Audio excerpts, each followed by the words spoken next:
Você está ouvindo o Pudim, podcast unificado de diálogos multidisciplinares da UTFPR. Nesse episódio, o áudio que vocês ouviram a seguir foi parte de um curso ministrado por João Pedro da Luz Neto no ciclo de minicursos online da UFPR, realizado em 2020. O autor possui graduação em Filosofia pelo Centro Universitário Campos de Andrade e mestrado em Filosofia pela Universidade Federal do Paraná. Atualmente, ele é doutorando em Filosofia pela UFPR, atuando principalmente nos temas de Heloísa e Abelardo. Nesse episódio, ele tratará sobre a história de Heloísa e Abelardo e as cartas trocadas por eles.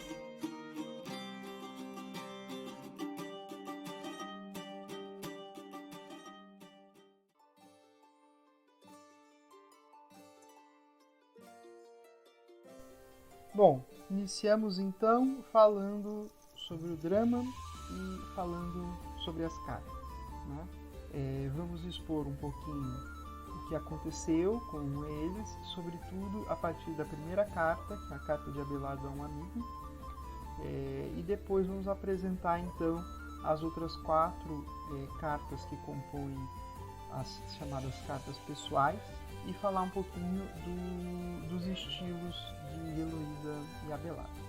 Essa foi pensada para ser a parte mais longa, então eu não sei se eu vou fazer um vídeo só.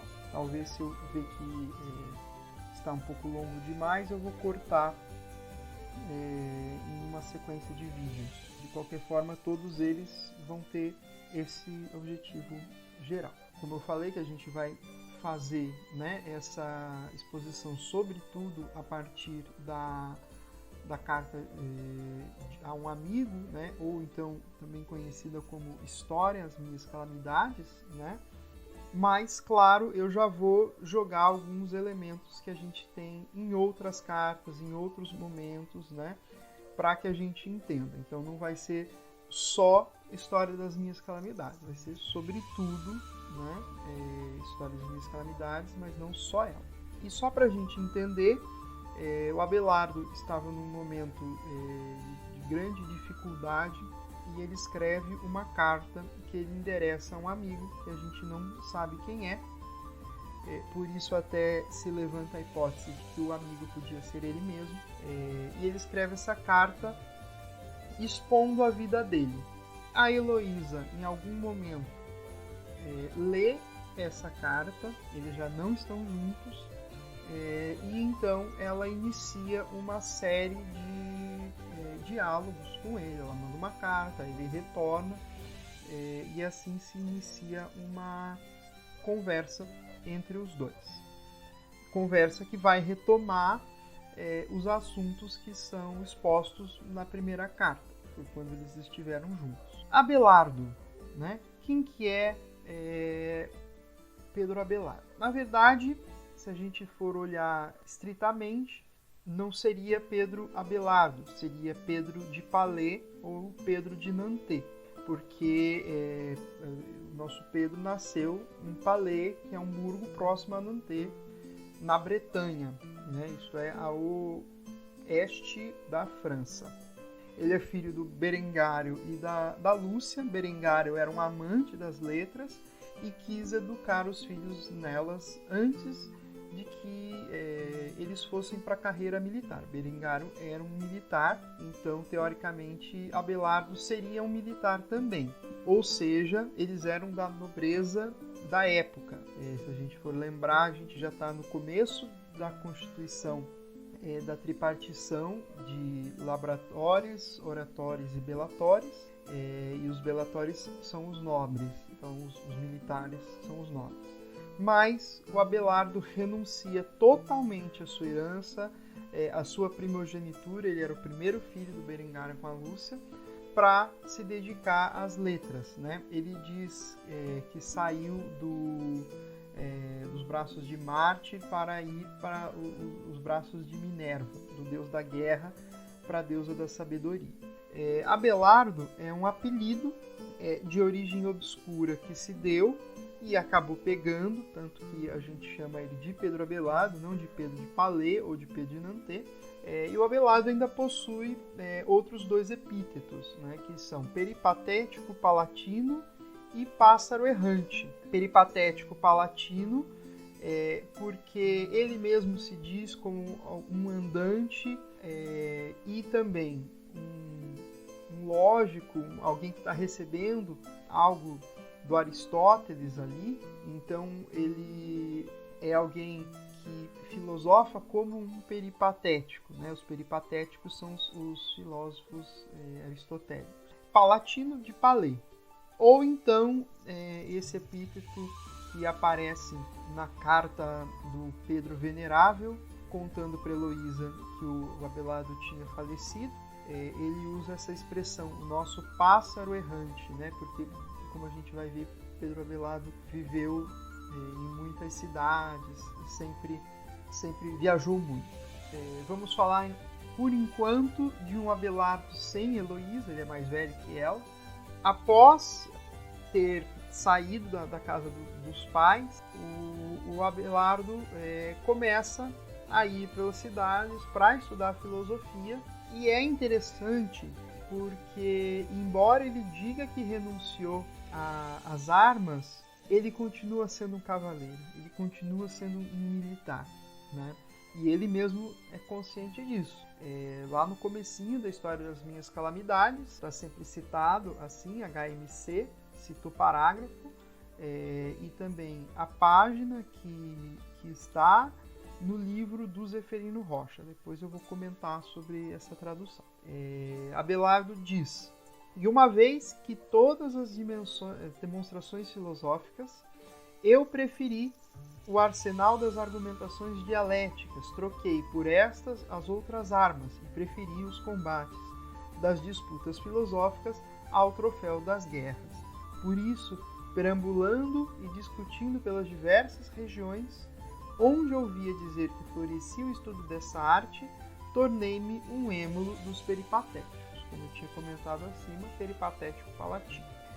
Durante a primeira estadia de Abelardo foi em Loches, com um professor chamado Rosselino de Compiègne. Rosselino de Compiègne estudava algo novo em relação à questão dos universais, que é um tema bastante tradicional dentro da filosofia, e por consequência dessa nova visão lógica que ele tinha, ele acabou sendo condenado por heresia. Afinal de contas, não porque a lógica fosse herética, né?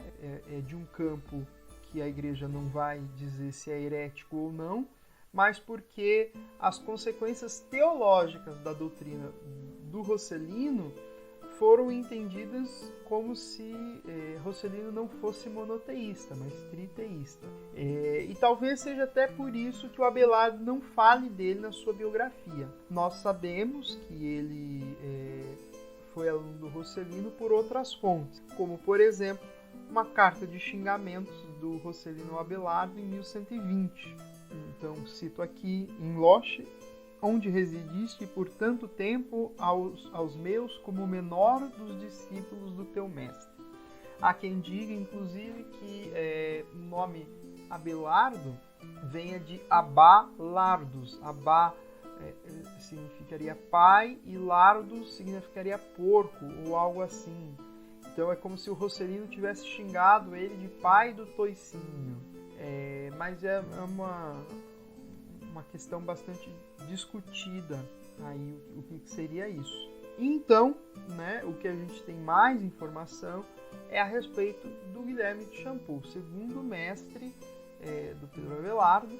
Pedro Abelardo vai chegar em Paris, né, onde o Guilherme de Champeaux lecionava, com cerca de 20 anos, e logo que ele chega em Paris, ele já começa a questionar um pouco o seu professor, já começa a ter alguns entraves com ele, e então, bastante jovem, ele vai dirigir uma escola em uma cidade próxima, né, a cidade de Melun. O Guilherme de Champeaux não gosta muito da ideia, mas o Abelardo se refugia com alguns inimigos políticos do Guilherme de Champeaux, e assim o Abelardo consegue a sua primeira escola.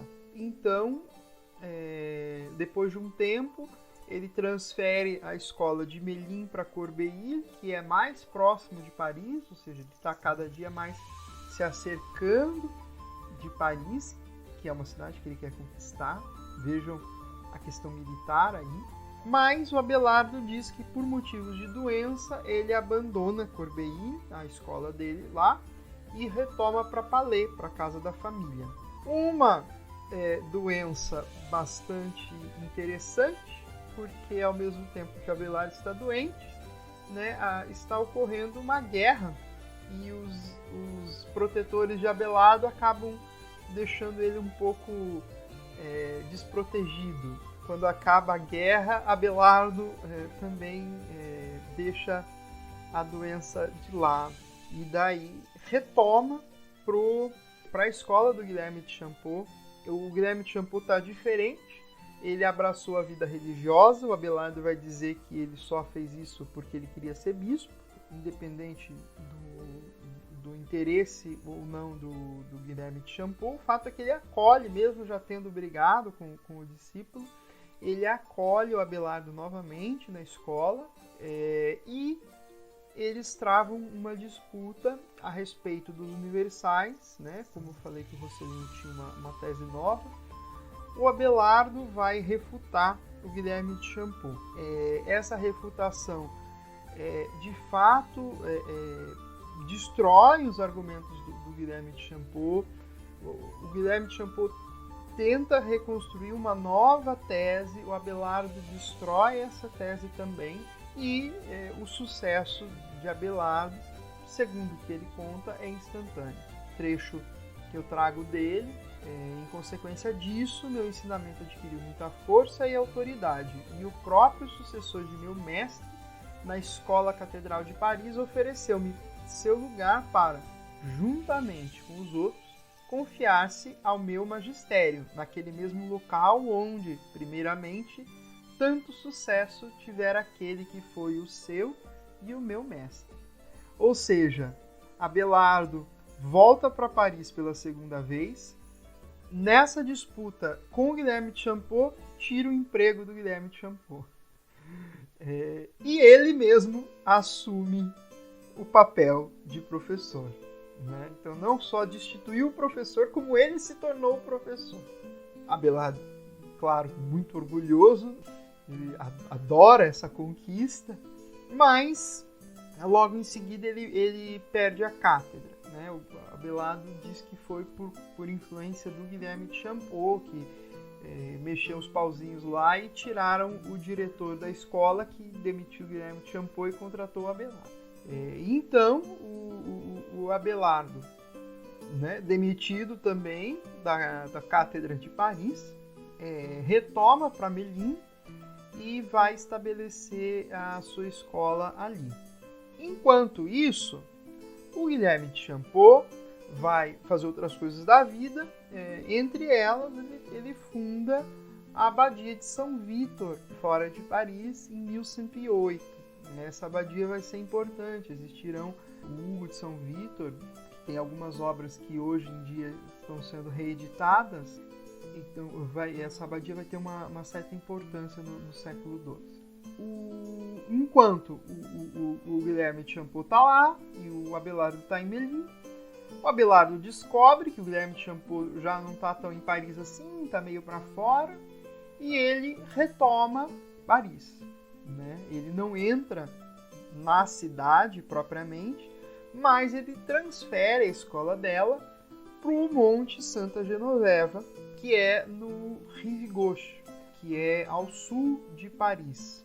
Interessante essa mudança, né? A escola que o Abelardo estudou não era lá, era em outro lugar, mas aqui a gente tem uma certa origem mítica do Quartier Latin, né, que é onde está a Sorbonne.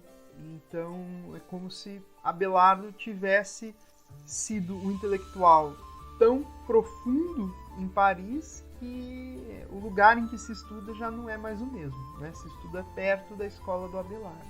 O Abelardo diz que algumas tentativas do Guilherme de Champeaux de impedi-lo de lecionar, etc., mas que em algum momento o Guilherme de Champeaux desiste de lecionar. E então ele vai para a Bretanha rapidinho, porque a sua mãe decidiu virar monge. O seu pai já tinha virado e ele vai lá para participar do rito de entrada na vida monástica da mãe. Por que eu questiono que esse desistir de lecionar do Guilherme de Champeaux? Porque daí, quando o Abelardo está para retomar para a França, né, isso é interessante, ele chama a terra dele de França. A hora que ele está para retornar, ele fala que o Guilherme de Champeaux está exercendo seu episcopado em Châlons, né? Ou seja, o Guilherme de Champeaux virou bispo. Enquanto isso, que o Abelardo já disse, virou religioso porque queria virar bispo. O bispo tinha um poder político grande. Mas então assim, não é uma simples desistência de lecionar, né? É porque ele virou bispo. Então, já que o Guilherme de Champeaux estava a princípio fora da disputa, o Abelardo procura um novo mestre. E esse mestre é Anselmo de Laon. Em Laon, novas disputas e, sobretudo, disputas com Alberico de Reims e com Lotufo da Lombardia. Né? Eu não vou entrar na discussão mais pormenorizada da estadia do Abelardo com Anselmo de Laon, apenas que o Abelardo o propõe como um homem sem sabedoria, que está lá mais por experiência do que por saber alguma coisa. E então ele inicia uma série de comentários sobre um trecho obscuro do livro de Ezequiel, que é um dos livros do Antigo Testamento, da Bíblia, e a sua fama vai crescendo, né? Eles propõem aquilo lá na ideia de que Abelardo não vai conseguir, vai pedir o pinico, e o Abelardo começa a explicar, todo mundo começa a se interessar, e isso gera um burburinho. Então, Abelardo é proibido de ensinar em Laon, e então ele retoma para sua cátedra em Paris. Conquistou. Veja, os cercos. Ele vai para uma cidade, espera, ronda, circula, chega perto de Paris, mas não entra. Não desiste quando perdeu a cidade. Finalmente, depois que ele derrotou Anselmo de Laon, por assim dizer, não houve uma disputa frontal, mas houve uma demonstração de sua própria autoridade. Ele se torna mestre em Paris e fala-se em 3.000 alunos ouvindo Pedro Abelardo. Não é pouca coisa. Sobretudo, se a gente for pensar que tem estudos que dizem que Paris não era, né?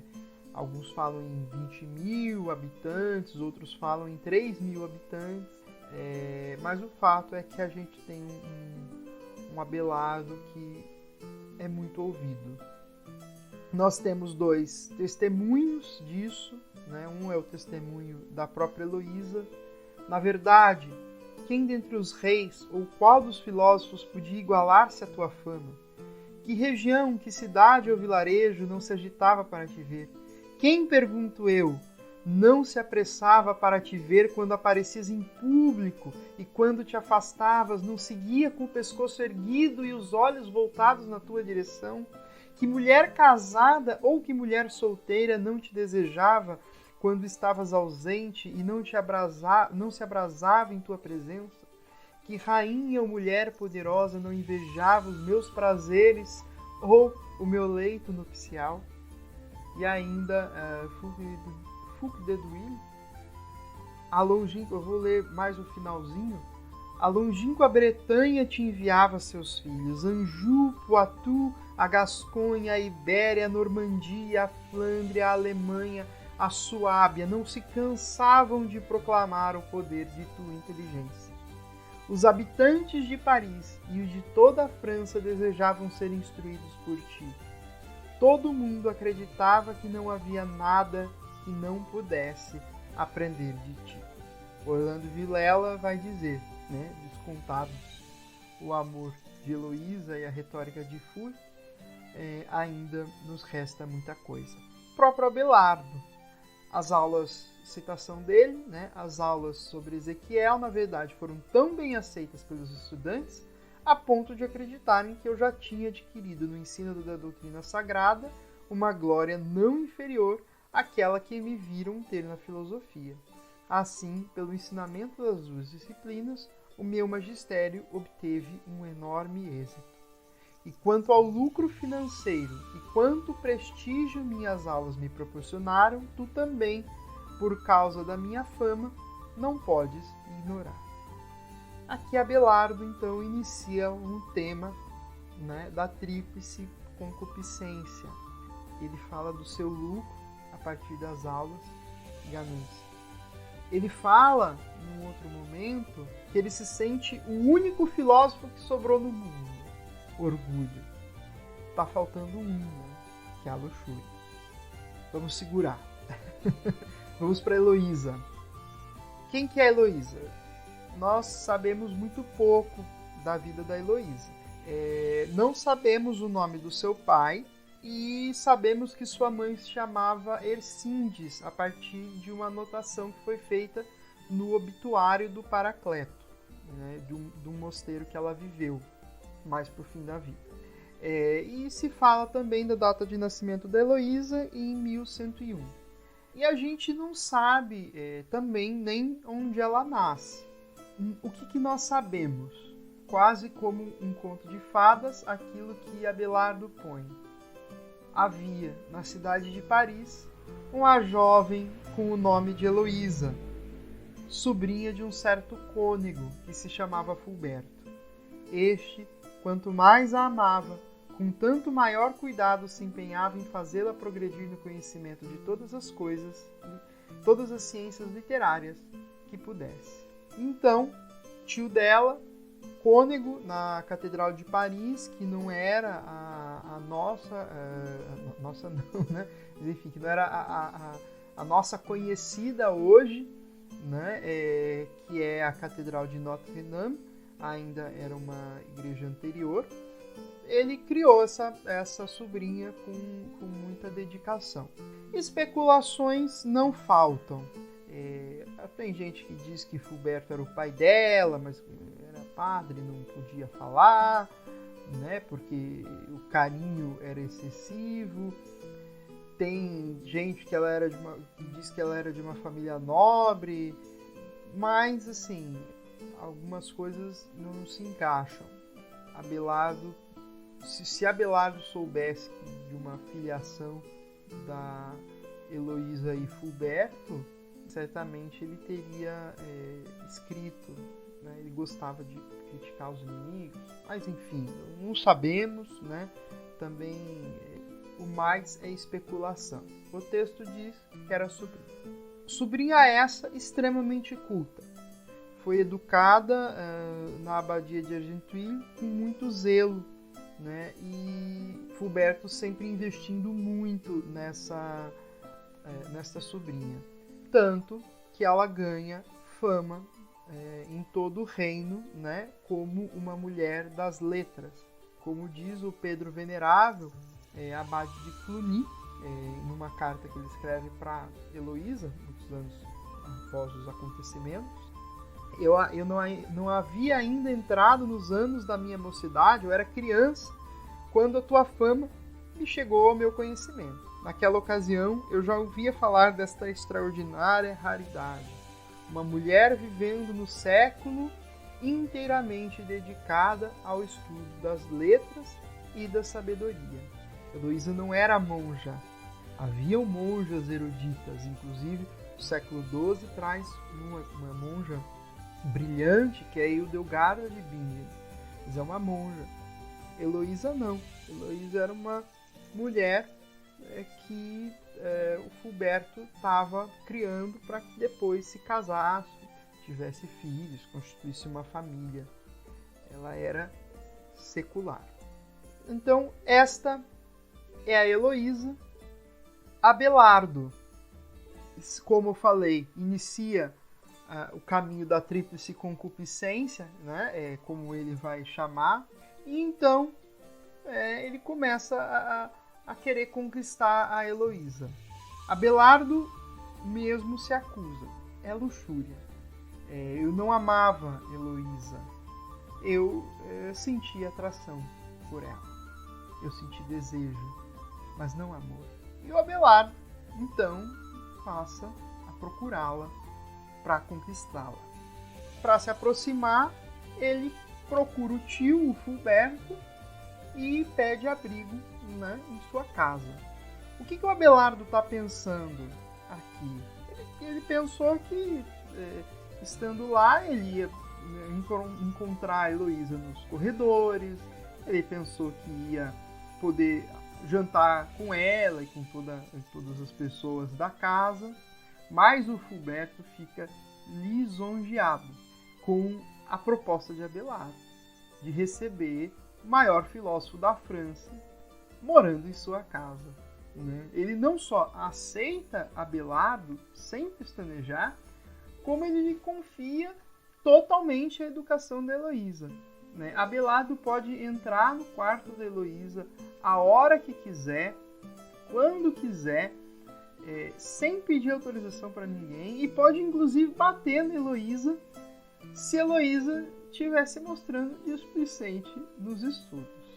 Vou citar Pedro Abelardo em relação à atitude de Fulberto. Profundamente admirado de que, em semelhante astuto, tamanha fosse sua ingenuidade, meu espanto não foi maior do que se ele entregasse acho que tem algum erro de digitação, mas uma ovelha a um lobo faminto. Acho que não precisamos falar mais do que isso.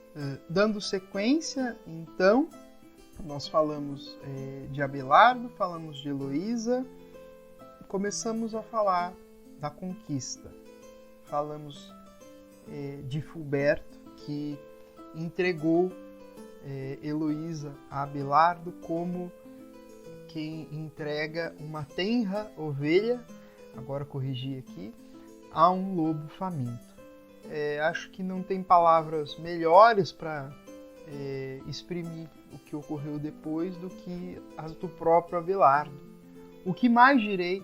Primeiramente, unimos-nos em uma só casa, depois em um só coração. Assim, sob o pretexto do estudo, entregávamos inteiramente ao amor, e o estudo da lição oferecia as secretas intimidades que o amor desejava. Desta maneira, com os livros abertos, falávamos muito mais sobre o amor do que sobre a lição, e os beijos eram muito mais numerosos do que as sentenças. As mãos dirigiam-se mais frequentemente aos seios do que aos livros, e, com maior assiduidade, o amor desviava para si os nossos olhares, mais do que os dirigia para o texto da lição. Também, para que tivéssemos menos ocasião de suspeita, o amor, não a raiva, a ternura, não a ira, desferia de vez em quando golpes que transcendiam a suavidade de todos os bálsamos. Finalmente, que mais direi? Nenhum grau do amor foi omitido pelos apaixonados, e o que o amor pôde imaginar de insólito foi acrescentado. E quanto menos éramos experientes nesses prazeres, com mais ardor neles insistíamos, e tanto menos eles se tornavam fastidiosos.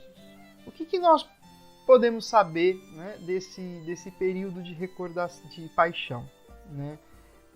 As recordações, elas são interessantes, né? Porque o Abelardo fala a partir de um homem que já experimentou as tragédias. Ele vai, a esse parágrafo que eu li, ele vai citar a própria decadência. Ele diz que negligenciou as aulas, ele diz que a sua alma ficou perturbada. Mas o Abelardo também vai nos trazer um relato importante, que é o relato das Carmina, né? Uma coleção de canções e de poemas feitas para Heloísa e que foram espalhadas pelos diversos lugares, como o testemunho de ambos vai mostrar. Heloísa também vai falar sobre essas canções. Abelardo diz que ao invés de preparar as aulas, preparava as canções. Ao invés de falar de filosofia nas aulas, cantava as canções do apaixonamento. E por parte dela, o que nós temos, né, desta paixão, desses momentos? Por um lado, a gente tem resistência. Abelardo comenta na carta 5 que às vezes desferia golpes para satisfazer a sua própria luxúria. Não os tenros golpes do disfarce, como no trecho acima, mas outros golpes. É difícil defender Abelardo na sua frieza. Ele é o primeiro a se acusar. A Heloísa não acusa. Ela diz, né, do encanto que ela sentia pelos poemas que ele escrevia para ela, pelas canções. Ela diz que ele é um ótimo cantor. Depois, a Heloísa diz ainda que até mesmo quando ela está na missa, até mesmo quando ela está rezando, na verdade ela não está rezando. Na verdade ela está se lembrando dos momentos sexuais que teve com Abelardo. E o Fulberto? Fulberto, Abelardo fala dele como quem fala de um marido traído. Ele é sempre o último a saber, mas ele sabe. Como diz Jerônimo, costumamos ser os últimos a conhecer os males de nossa casa e a ignorar os vícios de nossos filhos e esposas, quando os vizinhos já os proclamam. Mas o que finalmente se sabe e aquilo que todos percebem não é fácil guardar escondido de uma só pessoa. E assim, passado vários meses, conosco aconteceu. Foram surpreendidos, né, por Fulberto como Marte e Vênus, né, foram descobertos por Vulcano. Aqui Abelardo retoma uma fábula do Ovídio, que o Ovídio conta na Metamorfoses 4 e nas Amatórias, se alguém quiser ler o trecho depois. E como era de se esperar, né, para a época, o casal foi proibido de se encontrar, mas separação às vezes traz a exasperação do amor, diz Abelardo. Todavia, essa separação dos corpos tornava ainda maior a união dos corações, e a satisfação que lhe era negada inflamava ainda mais o amor. E o sofrimento da vergonha, uma vez passado, tornávamos mais desejosos, despojados de pudor. E quanto mais conveniente parecia a ação, tanto menor era o sentimento de vergonha. Esse amor, vivido, depois repreendido, traz seus frutos. Um deles é Astrolábio. Não muito tempo depois, a jovem descobriu que tinha engravidado e, com imensa alegria, imediatamente me escreveu, perguntando o que eu próprio pensava que se devia fazer a esse respeito.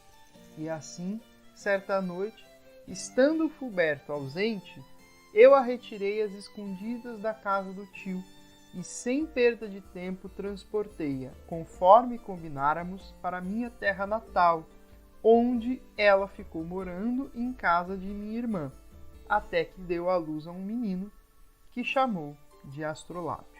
Reparemos em algumas coisas. Esta imensa alegria de Heloísa. Heloísa não se sente mal por ser mãe solteira no século XII. Heloísa está imensamente alegre. Por quê? Ama. Abelardo a sequestra, sabendo da notícia. Abelardo não diz como ele se sentiu, ele diz da Heloísa, não diz dele. Sabendo da notícia, então, ele sequestra Heloísa e a leva, né, para a Bretanha, para a irmã do Abelardo cuidar. E o nome desse menino, Astrolábio, é bastante inusitado, talvez digno de reflexão, que é, né? O Astrolábio é um um instrumento de orientação celeste, né? Você usa para se movimentar a partir do movimento dos astros no céu e para determinar o movimento dos astros no céu. Os árabes, né, durante o medievo, desenvolveram muito melhor a tecnologia dos astrolábios, que é esse astrolábio, né, essa contemplação do céu que esse casal está vivendo. A gente não sabe exatamente o que eles tinham na cabeça, mas não é um nome comum, como nada desse casal é comum. O que a gente sabe do astrolábio? Que é uma coisa assim que desperta curiosidade. O astrolábio passou a vida sem fama. A gente tem o Monita ad Astrolabium, que é um poema ético que o Abelardo escreve para o filho. E a gente tem também uma carta da Heloísa pedindo uma prebenda para o filho. Isso é um título eclesiástico que o desse alguma renda. Pedro, o Venerável, que é aquele admirador da Heloísa, que está lá em cima, né, que eu citei no meu vídeo anterior, ele responde que, olha, eu vou tentar, mas eu não consigo, não sei se eu vou conseguir, é muito difícil e tal. E a gente não tem registro de nenhum astrolábio recebendo prebenda. Então a gente imagina que o Pedro Venerável já devia, né, ter previsto certo. Não ia dar não ia ser muito fácil. Aí a gente tem registros de astrolábios no Cabildo de Nanterre, na abadia de Hauterive, em Friburgo, né? Mas não há nada que ligue esses astrolábios ao filho do casal, né? Então, por mais que astrolábio não seja um nome comum, não tem como a gente saber. O que a gente sabe que ele morreu no dia 30 de outubro, pelo menos é assim que está registrado no obituário do Paracleto, com a inscrição Petrus Astrolábios, Pedro Astrolábio, Magistri Nostri Petri Filius, filho de nosso mestre Pedro. Há quem diga que esse registro foi feito pela Heloísa, porque, afinal de contas, se a Heloísa já tivesse morrido quando esse obituário fosse inscrito, ele seria inscrito de outra maneira. Magistri Nostri Petri et Domine Eloise Filius. Filho de nosso mestre Pedro e de Nossa Senhora Heloísa. Né? Se Heloísa escreve, ela vai se omitir. A princípio seria essa a tese. Mas nós não sabemos. Eu pessoalmente torço para que Heloísa não tenha tido mais essa dor. Voltando da nossa digressão a respeito do astrolábio, Fulberto fica furioso com o sequestro da sobrinha, claro, mas ele não tem o que fazer, está de mãos atadas, né? Porque com a Heloísa junto da família de Abelardo, se ele fizer alguma coisa pro Abelardo, a família pode se vingar na Heloísa. Então, subitamente, Abelardo aparece na casa do Fulberto e propõe um casamento, com uma condição, que esse casamento precisa ser feito em segredo. O que acontece aqui, quando a gente for tratar da Heloísa filósofa, a gente vai ver um pouquinho melhor isso, mas o que acontece é que há uma correlação entre o mestre de teologia, sobretudo, né, o mestre em teologia, o clérigo e o celibato. Então, não há nada que impeça, né, Abelardo de ser um professor casado, mas há uma moral da época, né, há um costume dos professores serem celibatários. E o próprio Abelardo, até conhecer Heloísa, tinha vivido a continência. Ele mesmo diz que não tem experiência, não tinha tido experiências anteriores, etc. Então, quando Abelardo se casa, Abelardo perde esse status. E é isso que Abelardo se preocupa em não perder. E por isso o segredo do matrimônio. Ele diz, né, que não queria para não prejudicar a minha reputação. O Fulberto aceita, mas é claro que ele não vai concordar com o segredo do casamento. Mas o mais surpreendente aqui é que Heloísa recusa a se casar com Abelardo. Heloísa dá uma série de razões que demonstram também profunda erudição. No caminho, né, da Bretanha para Paris, ela dá uma série de argumentos de por que ela não quer se casar. E o Abelardo põe isso na história das Minhas Calamidades, mas o Abelardo não se demove. Né? Heloísa tem todos os esforços para isso. Aqui, trago esse trecho. Jamais, Deus sabe, procurei em ti outra coisa senão a ti. Não eram as ligações matrimoniais, nem qualquer proveito que eu procurava. E não eram os meus desejos, nem os meus prazeres, mas os teus bens. Tu bem o sabes, que eu procurava satisfazer. Sem dúvida, o nome de esposa parece mais sagrado e mais digno, mas eu teria preferido o de amante, ou, se me permites dizer, o de concubina, ou mesmo o de prostituta.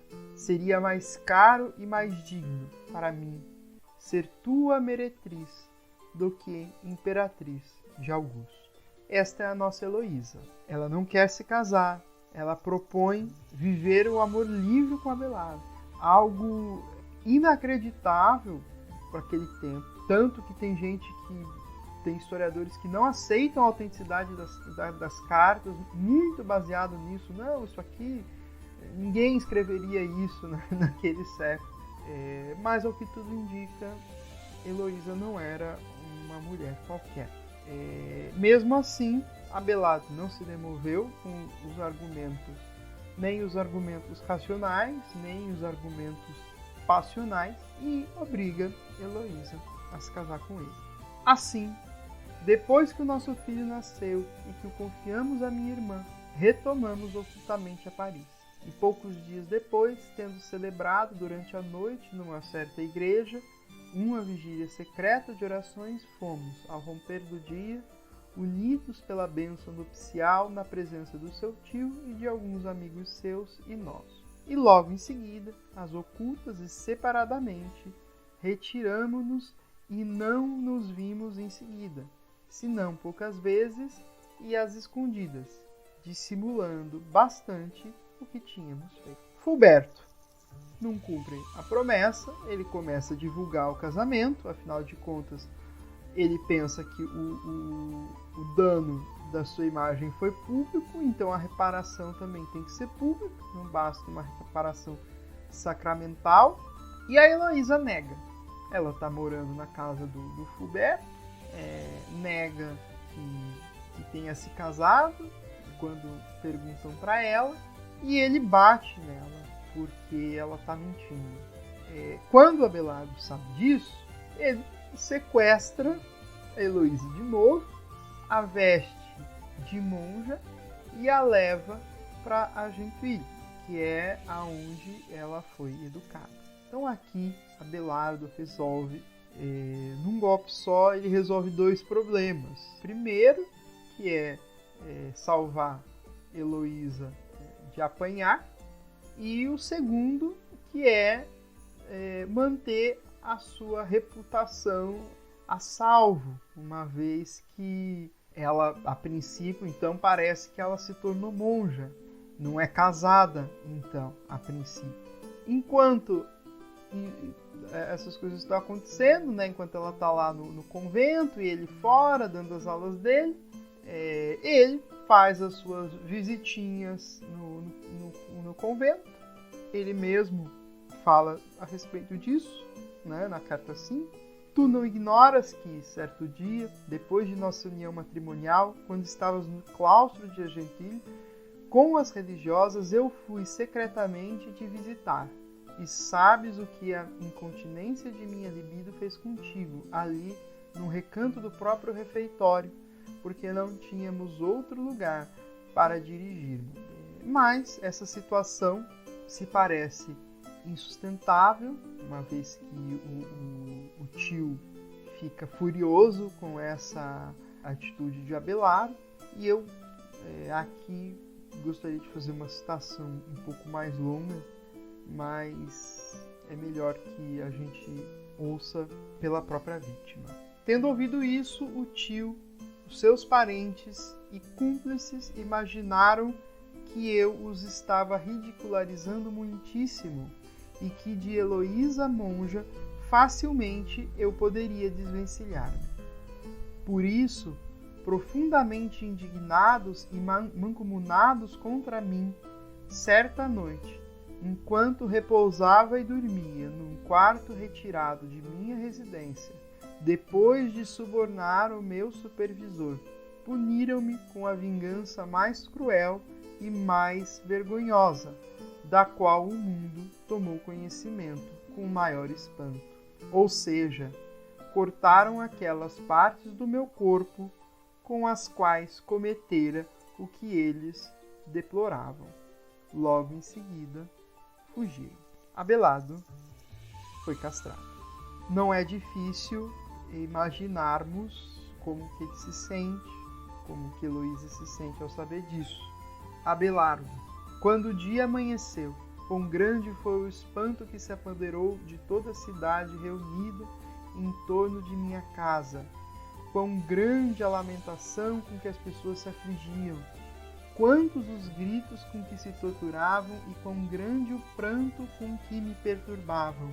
Não é fácil exprimir, antes é impossível. Era muito mais torturado pela desonra do que pelo sofrimento. Que outro caminho permaneceria aberto para mim? Com que semblante reagiria eu diante do público ao ser apontado pelo dedo de todos, ao ser denegrido pelas línguas de todos e a me tornar para todos um monstruoso espetáculo? Igualmente, muito me confundia pensar que, segundo a letra da lei que mata, era tão grande a abominação dos eunucos diante de Deus, que os homens de testículos amputados ou cortados eram proibidos como fétidos e imundos de entrar na igreja. O drama de Abelardo, religioso também, um drama que, como ele mesmo diz, dói mais pela reputação do que pela dor física. E Heloísa, Deus foi em tudo foi cruel comigo. Ó clemência inclemente, ó funesta fortuna, se restasse em sua aljava alguma flecha, onde encontraria em mim lugar para uma nova ferida? Ó desgraçada das desgraçadas, ó infeliz das infelizes, quando penso em tudo que perdi, lágrimas e desgraças se igualam. E a dor que sinto por tantas alegrias perdidas torna-se ainda maior devido ao grande amor que eu tinha por aquele que me foi tirado, e aos dias de uma volúpia suprema seguiu-se a amargura de uma tristeza profunda. E, para que o ultraje fosse maior e a indignação mais amarga, todos os direitos à equidade foram violados a nosso respeito. Em verdade, quando nos entregávamos à fornicação, a severidade divina nos poupou. Mas quando legitimamos o nosso amor, a cólera do Senhor fez pesar duramente sua mão sobre nós. Aquilo que os outros merecem por adultério, tu o sofreste por nosso casamento. Sozinho sofreste um castigo por uma falta cometida por nós dois. Ó, infeliz que sou, era necessário que viesse ao mundo para me tornar responsável por tamanho infortúnio? Abelardo prossegue.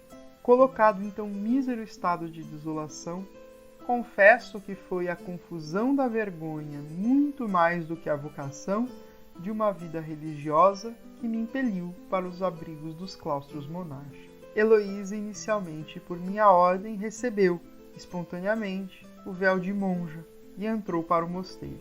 Assim, ambos recebemos ao mesmo tempo o sagrado hábito, eu na abadia de Saint-Denis e ela no supracitado mosteiro de Argenteuil. Como diz Abelardo, Heloísa presta seus votos entre lágrimas e soluços. Não se pode imaginar diferente. Então, vamos para o nosso próximo vídeo.